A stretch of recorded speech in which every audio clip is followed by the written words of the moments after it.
Now it's time to play real or fake.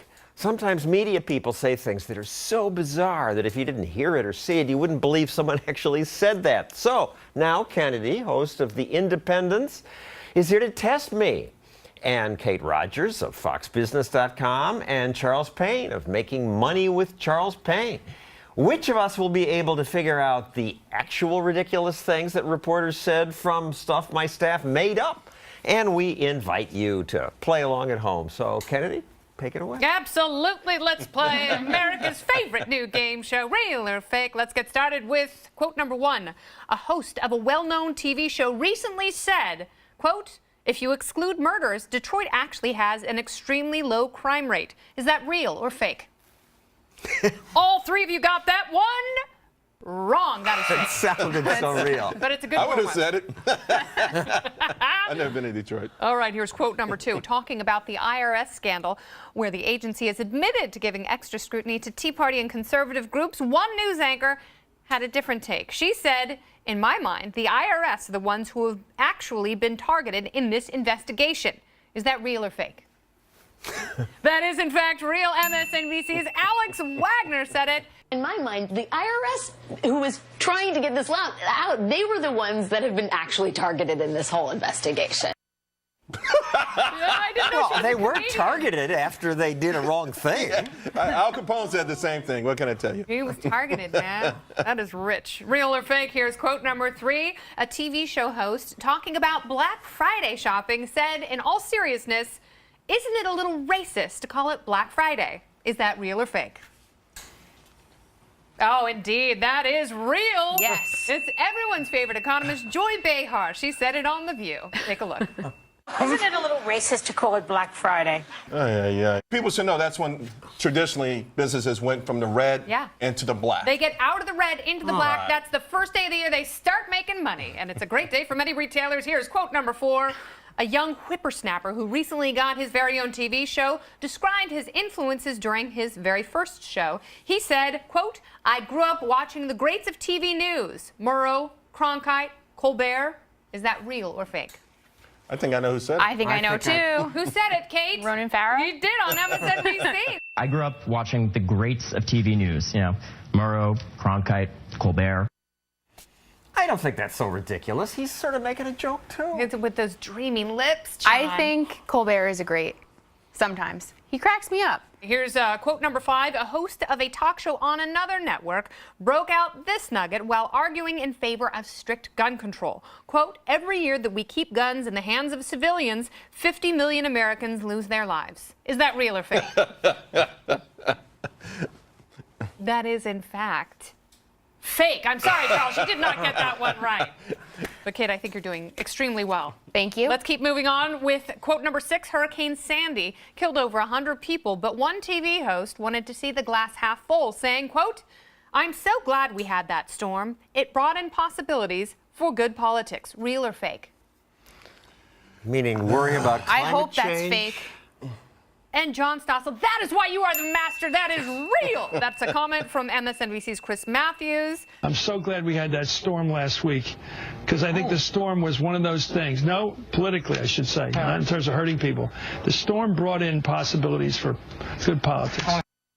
Now we can all go bankrupt to pretend to prevent climate change. Yeah, exactly. All right, number seven, real or fake? This is from a morning TV chat fest anchor basically saying we're screwed. Quote, "Humans will be extinct in 200 years because of overpopulation." Is that real or fake? It's too stupid. It just can't be real. And it is too stupid. John, that's fake. Did I show you these before the show? Because I totally didn't mean I'm to. already lodging a protest. I did not know the question. All right, here is the final quote in real or fake. It's a TV show host talking about global warming.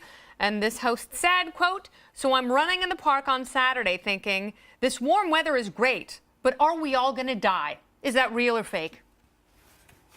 That is, in fact, real. That was Meredith Vieira on the Today Show.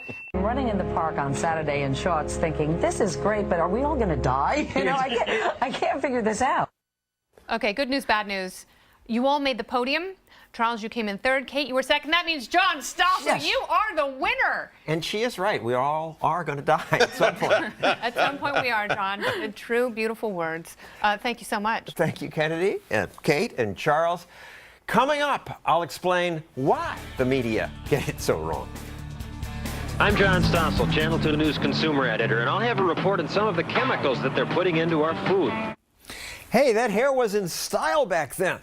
And so was obsessing about chemicals put in food. Activists were certain the chemicals had caused a cancer epidemic. It turned out there was no cancer epidemic. Still isn't one. Most cancer rates are flat or down. Yet the media misled us so often that people still think there's a cancer epidemic. And of course you would if you listened to me. Here are some of the cancer scares I reported on and believed in. And of course I believed. So would you if you were a young reporter. Scientists we interviewed were alarmed. They had data that proved coffee causes pancreatic cancer and cell phones cause brain cancer. Other scientists were skeptical, but they were harder to interview. What was in it for them? What do they gain by taking time from their own research to try to educate stupid reporters? Plus, if they were quoted, they'd make enemies. It's easier just to avoid the media. So we talked to the activists, and we trusted them. They were like us. They wore blue jeans, and they wanted to protect people. There were some corporate scientists who were skeptical, and we'd interview them, but they'd be funded by business. They wore suits. Why would we trust them? And they were boring. Lawyers had told them, be careful when talking to the media. Plus, a scientist saying, we don't really have good evidence that coffee causes cancer. It's just not as interesting as one saying, coffee may kill you. So I reported the scares, not just cancer scares, these others too. If you hype things like that, people pay attention to you. CBS even ran this John Stossel consumer reporter commercial that made me look like a hero. John Stossel is sort of like a guardian angel or something. I just have the feeling that he's going to keep me from making great mistakes. That's me, your guardian angel. Bunk. Your guardian angel is a free and open society, one that allows the innovation that gives us longer lives and around the world has lifted 1 billion people out of poverty. But covering things like that is a problem for reporters because the press is biased toward government action. Think about it. You're a reporter assigned to cover some disaster. You go to a new town after a tornado or flood. You record the damage, interview victims, but then for the facts, the big picture, where do you go? To someone official, a police chief, a mayor, someone important. It's natural to turn to them, but government officials have a bias toward government solutions. It's a closed loop. Press goes to government for information, and the information it gets implies government's the answer. This is a bad cycle. And finally, one more reason we get it wrong is that it's hard to cover things that happen slowly. The plane crash, the war, that's easier. The reporter can see what he's reporting on. He knows where to go. Compare that to science that lengthens lives or innovation that lifts people out of poverty.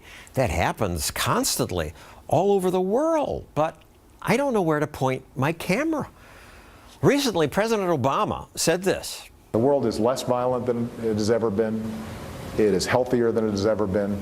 It is more tolerant than it has ever been. He was mocked for saying that, but the president was absolutely right.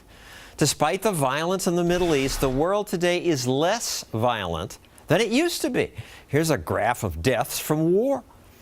Also, people are healthier than ever and more tolerant. Let's not underestimate that. In just a few decades, life has improved dramatically for blacks, gays, and women. Check out this newspaper story from last century. For and against wife beating. Votes for women put in background. Whether to beat your wife is the latest controversy. Dr. Waugh says, beat her. She needs it. Mrs. Samuels explains, it's well known that women love most the men who are cruel to them. Today, we consider that absurd and harmful, but how would a reporter cover that change in attitude? Maybe today in Pittsburgh, 6 people changed their opinion about wife beating. But that's crazy. The reporter wouldn't know who they were, and even if he did, these gradual changes are not what people consider news. The news is broken, not just